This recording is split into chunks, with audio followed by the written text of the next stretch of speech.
Hello बच्चों, नमस्कार। स्वागत करती हूँ मैं आपका अपने चैनल SCC एजुकेशन ग्रुप में। तो कैसे हैं आप सब? आशा करती हूँ आप सब स्वस्थ होंगे और मस्त होंगे। तो बच्चों, आज जो हमारा टॉपिक है वो है हिंदी व्याकरण वर्णमाला भाग 1। अभी तक हम इंग्लिश की क्लास ले रहे थे, नाउन की, पर अब कुछ वीडियोस हमारे जो है हिंदी के आएंगे। तो आज का टॉपिक है हिंदी व्याकरण वर्णमाला भाग 1। बच्चों, व्याकरण के बारे में अगर हम बात कर लें तो व्याकरण क्या होता है? किसी भी भाषा को सीखने से पहले उसके व्याकरण की जानकारी होना बहुत ही ज़रूरी होता है। यानी कि जो भाषा होती है ये हम तभी सीख पाएंगे जब हमें व्याकरण की नॉलेज होगी। ठीक है, हमें जब व्याकरण की नॉलेज होगी अच्छी तरह से तभी हम भाषा को सीख सकते हैं, अन्यथा नहीं सीख पाएंगे, वो भाषा हमें समझ में नहीं आएगी। तो हिंदी व्याकरण जो है इसकी शुरुआत वर्णमाला से होती है। यानी हिंदी व्याकरण की शुरुआत कहाँ से होगी? वर्णमाला से होगी। कहाँ से होगी? अगर हम व्याकरण की शुरुआत देख लेते हैं तो वो होती है वर्णमाला से। कहाँ से होती है? वर्णमाला से। अब आप सोच रहे होंगे वर्णमाला किसको कहते हैं, है ना? तो वर्णमाला बच्चों, जो स्वर और व्यंजन होते हैं इन्हें ही हम वर्णमाला कहते हैं। ठीक है, तो कितने स्वर होते हैं और कितने व्यंजन होते हैं, कितने संयुक्त व्यंजन हैं, अयोगवाह कितने हैं, इन सब के बारे में अब हम बात करेंगे। ठीक है बच्चों, तो चलिए शुरू करते हैं अपना वीडियो। तो चलिए बच्चों शुरू करते हैं अपना वीडियो शुरू करने से पहले हम वर्णमाला यानी भाग 1 के बारे में विस्तार से फिर से बात कर लेते हैं कि किसी भी भाषा को सीखने के लिए व्याकरण का नॉलेज होना यानी व्याकरण की जानकारी होना बहुत ही ज़रूरी होता है। और हिंदी व्याकरण की शुरुआत जो होती है वो वर्णमाला से होती है और इसकी लिपि जो है वो देवनागरी है। ठीक है बच्चों, तो चलिए शुरू करते हैं वर्णमाला भाग 1। सबसे पहले हम स्वर देखेंगे।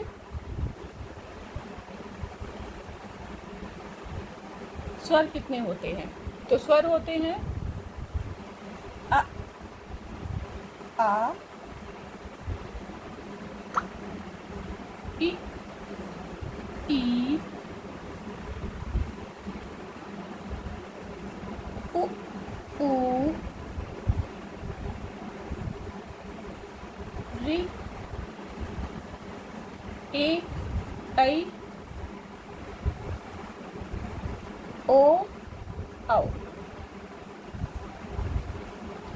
ये हमारे स्वर हो गए। ठीक है, स्वर हमारे कितने हुए? आ, ई, ऊ, री, ए, ऐ, ओ, औ। ठीक है, इनकी गिनती कर लेते हैं। 1 2 3 4 5 6 7 8 9 10 11। ठीक है बच्चों, 11 हमारे स्वर होते हैं। अगर हम इनकी मात्रा की बात करेंगे तो छोटा आ जो होता है ये, इसकी कोई मात्रा नहीं होती है। तो जब आपसे कोई पूछे कि मात्रा कितने होते हैं, स्वर कितने होते हैं, तो आपको 11 बताना है। और अगर मात्रा पूछी जाए तब आपको 10 ही बताने हैं, क्योंकि एक जो है 11 में से एक माइनस हो जाएगा, क्योंकि छोटे आ की जो है वो मात्रा नहीं होती है। चलिए अब अन और आहा की बात कर लेते हैं।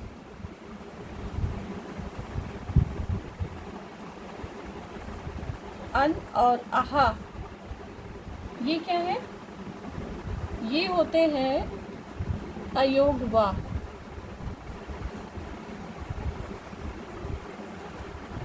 अयोगवाह। ठीक है बच्चों, मतलब इनकी गिनती जो है ना न स्वर में होती है और न ही व्यंजन में होती है।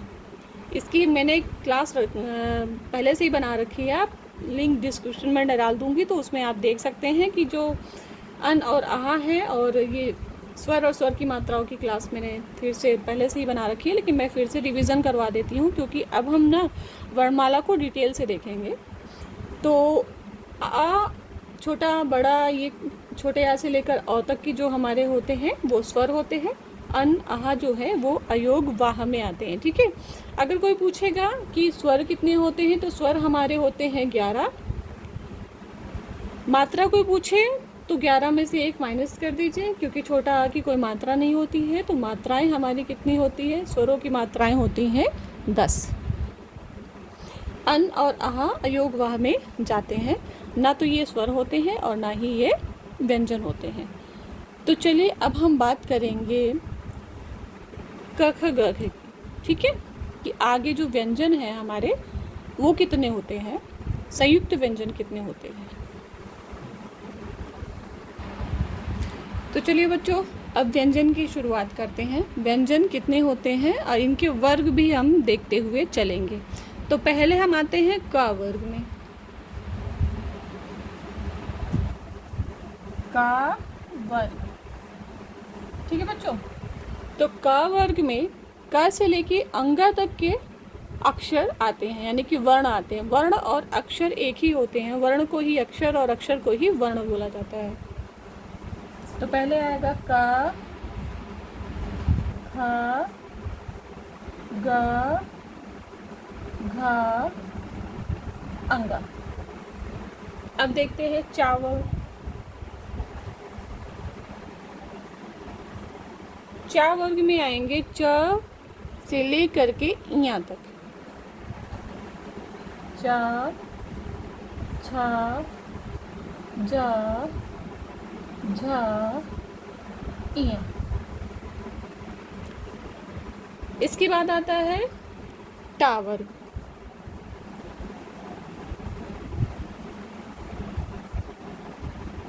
टा, ठ, डा, ढ, अड़ा।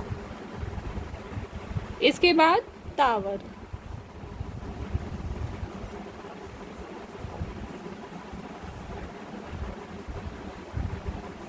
ता, था, दा, धा, ना। पांचवी लाइन देखते हैं, पा वर्ग।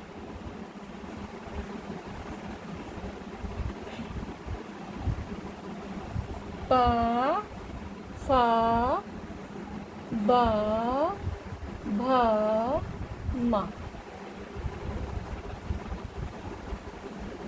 ठीक है बच्चों।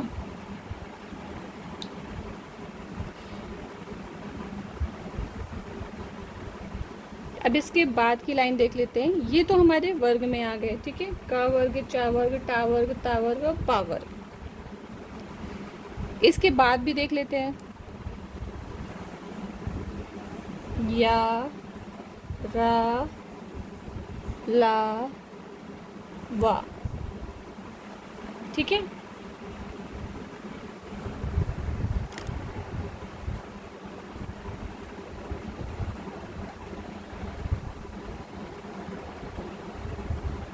इसके नीचे की लाइन रहेगी ये वाली, शा, सा, सा, हा।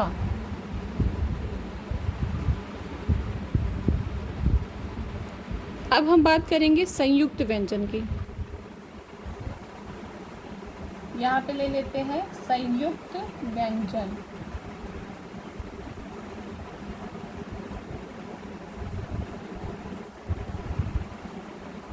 संयुक्त व्यंजन में बच्चों आता है छ, त्र, ज्ञ और श्र। छ, त्र, ज्ञ और श्र। ठीक है,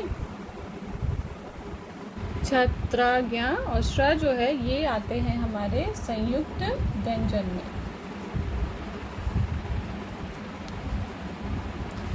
का वर्ग में का से लेके अंगा तक आएंगे। चा वर्ग में चा से लेके इया तक आएंगे। टा वर्ग में टा से लेके अणा तक आएंगे। ता वर्ग में ता से लेकर के ना तक, पा वर्ग में पा से लेके मा तक। उसके बाद यारा लावा और श सा ह। संयुक्त व्यंजन में छ त्र ज्ञ और श्र की बात होती है। ठीक है बच्चों, अब बात करते हैं कि इनकी जो साउंड क्रिएट होते हैं वो कहाँ से होते हैं। ठीक है, तो हमारे मुंह से जो हम जो अक्षर हम बोलते हैं उनके जो साउंड आते हैं वो कहाँ से आते हैं। तो सबसे पहले होता है कंठ। तो का वर्ग जो है हमारा वो कंठ से आता है। कहाँ से आता है? कंठ से। ठीक है, आप चाहे तो बोल के देखिए, कंठ से आवाज आती है, क ख ग घ अंग, सीधे सीधे कंठ से आती है। उसके बाद होता है तालु। तो जो चा वर्ग होता है उसका जो साउंड क्रिएट करने की जगह होती है वो होती तालु। तालु से हमारी आवाज आती है च छ ज झ य। ठीक है, अब बात करते हैं टा वर्ग की। तो इसका जो साउंड क्रिएट करने की जगह है वो है मूर्धा। ठीक है, जब आप बोलेंगे ट से लेके अणा तक तो ये मूर्धा से आवाज आती है। ठीक है, ट ठ ड ढ ढ। ठीक है, अब तावर की बात करें तो मूर्धा के बाद अगर आता है तो वो है दंत।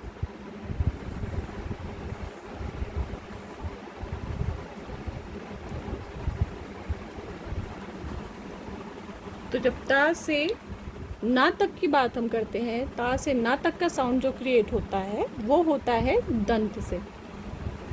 तो आप इसको बोल करके भी देख सकते हैं, सीधे दंत से ही आवाज आती है, त थ द ध न। ठीक है, हमारी जो जीभ है वो दंत के पास ही जाके, दंत मतलब दांत के पास ही जाके टकराती है। पावर का स्थान जो है ये ओष्ठ से होता है। ठीक है बच्चों, ओष्ठ का मतलब होता है होंठ। ठीक है, ओष्ठ।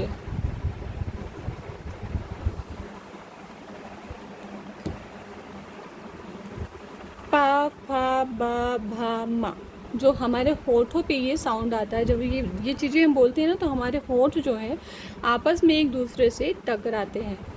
तो का वर्ग का है कंठ, चा वर्ग का है तालु, टा वर्ग का है मूर्धा, ता वर्ग का है दंत, और पा वर्ग जो बच्चों जो टा वर्ग होता है ना, ट ठ ड ढ ण ना, तो उसमें ड़ और ढ भी आते हैं। ठीक है, क्योंकि इनका निर्माण ही इन चीज़ों से हुआ है, ड़ और ढ। ठीक है, यानी कि ड और ढ के नीचे नुक्ता लग गया तो ड़ और ढ बन गए हैं। ठीक है बच्चों, ध्यान रखिएगा। तो बच्चों यारा लावा जो होता है वो होता है अंतस्थ व्यंजन, जिनके उच्चारण में जीभ का जो अगला हिस्सा होता है वो हमारे मसूड़ों को टच करता है या छूता है। ठीक है, और ला को जो है बच्चों हम इसे पार्श्विक कहते हैं। क्या कहते हैं? पार्श्विक। ला को हम पार्श्विक कहते हैं। ओके, और रा को हम क्या कहते हैं? लुंठित कहते हैं। क्या कहते हैं? लुंठित कहते हैं। जगह नहीं है यहाँ पे, पर आप समझ लीजिएगा, इसको कहते हैं लुंठित, और ला को जो है पार्श्विक कहते हैं। ठीक है, तो अगर हम बात करें कि व्यंजन कितने होते हैं, तो व्यंजन होते हैं 39। ठीक है, लेकिन 33 व्यंजन जो होते हैं वो मानक हैं। 4 व्यंजन जो है वो संयुक्त हैं, और 2 व्यंजन जो हैं वो उच्छिप्त कहलाते हैं। ठीक है, 2 व्यंजन जो हैं वो उच्छिप्त कहलाते हैं। तो फिर से समझिए, 39 व्यंजन होते हैं, 33 व्यंजन जो है वो मानक कहलाते हैं, 4 संयुक्त व्यंजन कहलाते हैं, 2 व्यंजन जो है उच्छिप्त कहलाते हैं। ठीक है, ये हमारा वर्णमाला भाग 1 है।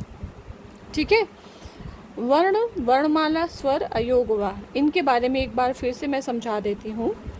के। वर्ण क्या होता है? हिंदी वर्णमाला की सबसे छोटी इकाई को ध्वनि या वर्ण कहते हैं। हिंदी जो वर्णमाला होती है उसकी जो सबसे छोटी इकाई होती है उसे ध्वनि या वर्ण कहते हैं। वर्णमाला क्या होता है? ये वर्णों के समूह को वर्णमाला कहते हैं। जैसे कि ये वर्ण है, ठीक है, अब इनका एक समूह हो गया तो इसको हम क्या कहेंगे? वर्णमाला।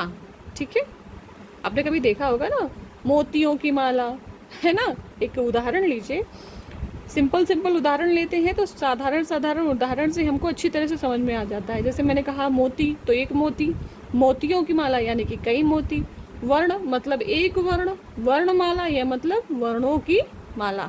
ठीक है, तो वर्णों के समूह को क्या कहेंगे? वर्णमाला कहेंगे। स्वर किसे कहते हैं? स्वर कहते हैं जिन वर्णों को यानी जिन अक्षरों को, जिन वर्णों को स्वतंत्र रूप से बोला जाए, जिनके बोलने में किसी और की ज़रूरत नहीं महसूस होती या किसी और की ज़रूरत नहीं ली जाती किसी और वर्ण की, उन्हें हम स्वर कहते हैं। ठीक है, उदाहरण में जैसे छोटा आ से लेकर के आप अ तक जो होते हैं वो क्या है? स्वर हैं। ठीक है, अयोगवाह की बात करें तो अन और आहा जो है वो अयोगवाह है। अन को विसर्ग बोलते हैं, अनुस्वार बोलते हैं, और आहा को क्या बोलते हैं? विसर्ग बोलते हैं। ठीक है, तो और ये दोनों ना तो स्वर में होते हैं और ना ही व्यंजन होते हैं, परंतु ये स्वर के सहारे बोले जाते हैं। ये जो होते हैं अन और आहा, ये स्वर के सहारे बोले जाते हैं। ठीक है बच्चों, अब बच्चों बात करते हैं का से लेकर के व्यंजन के, मतलब व्यंजन की बात कर लेते हैं। तो व्यंजन क्या होता है? व्यंजन किसको कहते हैं? व्यंजन की परिभाषा अगर हम जानें, क्योंकि हम बस मौखिक रूप से पढ़ रहे हैं कि व्यंजन की परिभाषा क्या होती है। ठीक है, व्यंजन किसको कहते हैं?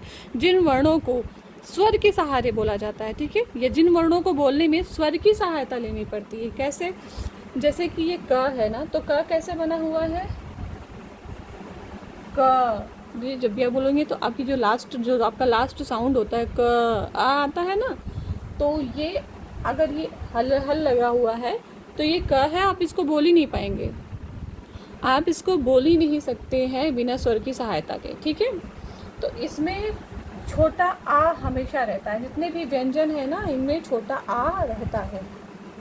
तो ये क्या हो गया? तब जाके ये क्या बनता है? ये क बनता है और इसके नीचे से हल हट जाता है, क्योंकि तब ये छोटा आ इसमें जुड़ जाता है और इसे स्वर की सहायता से ही हम व्यंजन को बोल पाते हैं। तो व्यंजन उसे कहते हैं जिन वर्णों को बोलने में स्वर की सहायता ली जाए, उन्हें हम व्यंजन कहते हैं। ठीक है बच्चों, तो अब संयुक्त व्यंजन की बात कर लेते हैं। संयुक्त व्यंजन क्या है? तो दो व्यंजनों से मिलकर बने व्यंजन को हम क्या कहते हैं? संयुक्त व्यंजन कहते हैं। ठीक है, तो अब हम छ की बात कर लेते हैं कि द्वय व्यंजन से दो व्यंजन, मतलब छ किससे किससे बना है, कौन कौन से व्यंजन से बनता है?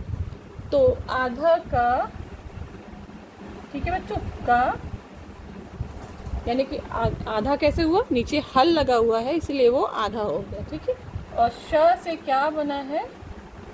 छ बना है। क्या बना है? छ बना है। ठीक है, तो आधा का भी हमारा व्यंजन है और श हमारा पूरा है वो क्या है? व्यंजन है। तो इनसे क्या बना? छ बना, इसीलिए इसे संयुक्त व्यंजन कहा जाता है, क्योंकि ये दो व्यंजनों से मिल करके बना है, दो व्यंजन वर्णों से मिल करके बना है, उन्हें हम क्या कहते हैं? संयुक्त व्यंजन कहते हैं।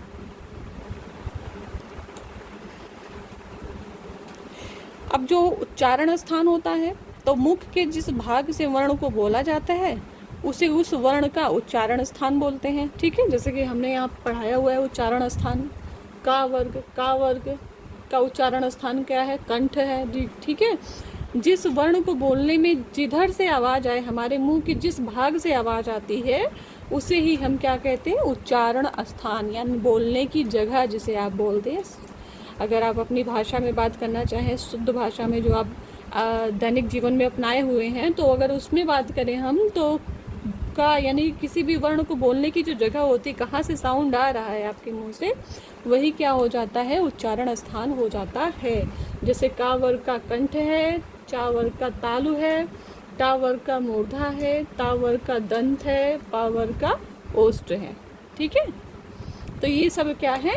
ये उच्चारण स्थान है।